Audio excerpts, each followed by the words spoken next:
زکوٰۃ حقیقت میں ہے کیا، اس کو سمجھ لیجئے۔ زکوٰۃ کے اعتبار سے بھی شریعت اسلامی کی روح سے مال جو ہے وہ دو قسم کا ہے۔ جیسے زمین میں نے عرض کیا دو قسم کی ہے، خراجی عشری، ایسے ہی مال باطنی، اموال باطنی، اموال ظاہری۔ کسی شخص نے گھر میں کچھ پیسہ رکھا ہوا پس انداز کر کے، یہ اموال باطنی ہے۔ کسی نے زیور رکھا ہوا ہے، چلیے سونے کی ڈلی رکھ لی ہے کسی نے، کسی برے وقت کے لیے، پتہ نہیں نوٹ جو ہیں وہ تو دھیلے کے رہ جائیں، جیسے کویتی دینار ہو گیا تھا، کہیں ایسی آفت نہ آ جائے کوئی تھوڑا سا سونا لے کر رکھ لو۔ یہ جو گھر میں چھپا ہوا مال ہے یہ اموال باطنی ہے، ان کی زکوٰۃ اسلامی ریاست نظام خلافت زبردستی نہیں لیتی، ورنہ تو گھر گھر جا کے جامع تلاشی کرنی پڑے گی، ٹرنک کھولنے ہوں گے، تکیے ادھیڑ کر دیکھنے ہوں گے کہیں کچھ رکھا ہوا تو نہیں ہے۔ اسلام کا نظام فطرت ہے۔ اموال باطنہ میں آپ کو آزادی ہے، زکوٰۃ دیں جسے چاہیں دے دیں، آپ کا اور اپنے رب کا معاملہ ہے، وہاں حساب جا کے دے دیجئے گا۔ اموال ظاہری کی زکوٰۃ جبراً لی جائے گی۔ وہ کیا ہے؟ یہ مال ہے جو دکانوں میں ہے، اموال تجارت۔ یہ فیکٹریاں ہیں جن میں فنشڈ پروڈکٹ بھی ہے، خام مال بھی ہے۔ یہ بھیڑ بکریوں کے گلے ہیں، ہزار ہزار بھیڑیں اور ہزار ہزار بکریاں، اونٹوں کی قطاریں، یہ ہے جو ظاہر مال ہے، سامنے ہے، کہاں چھپا کر لے جائیں گے؟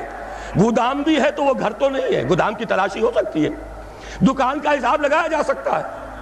فیکٹری کے اندر اس کی زمین، اس کی مشین، اس کے ٹولز ایگزمپٹ، اس پر زکوٰۃ نہیں ہے۔ لیکن جو بھی مال ہے اس میں وہ دو شکلوں میں ہوگا، یا خام مال ہے، کپڑا بنانے کا کارخانہ ہے تو دھاگا پڑا ہے اتنے کروڑ کا، تیار کپڑا ہے اتنے کروڑ کا، اس کا 2.5% دے دیجئے۔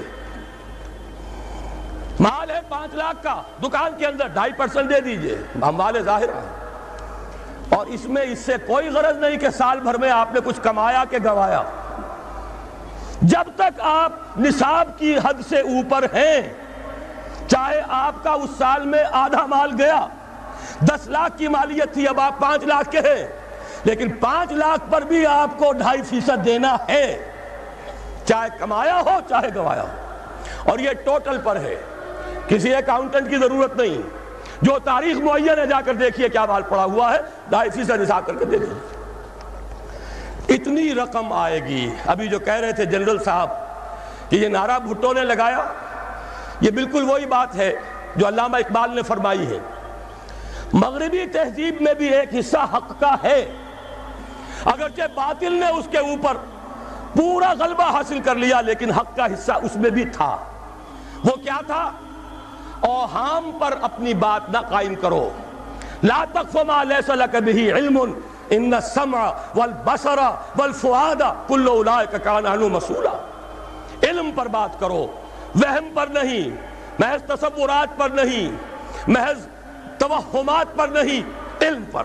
موقف تمہارا علم پر قائم ہونا چاہیے۔ یہ بات تھی، انہوں نے لی، توہمات کو ختم کیا، کھول آنکھ، زمین دیکھ، فلک دیکھ، فضا دیکھ، مشرق سے ابھرتے ہوئے سورج کو ذرا دیکھ۔ لہذا سائنس بڑھی، ٹیکنالوجی بڑھی، آئی ان کے ہاں ترقی آئی۔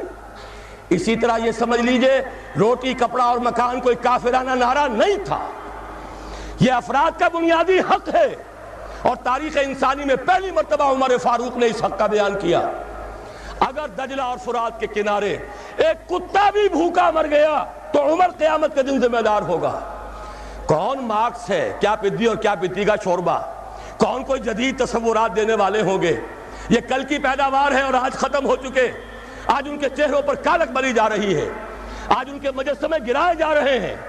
عمر فاروق کا فرمان، یہ محمد کے غلام اور ایک ادنا تربیت یافتہ سپاہی کا فرمان ہے، یہ تا قیام قیامت قائم رہے گا۔ ہر شہری کی بنیادی ضروریات کی کفالت ہے جو نظام خلافت کے ذمے ہے۔ اور اس میں تو جیسا کہ میں نے عرض کیا، اس میں تو حضرت عمر نے مسلمان نہیں کہا، صرف مسلمان نہیں، جانوروں تک بات پہنچا دی۔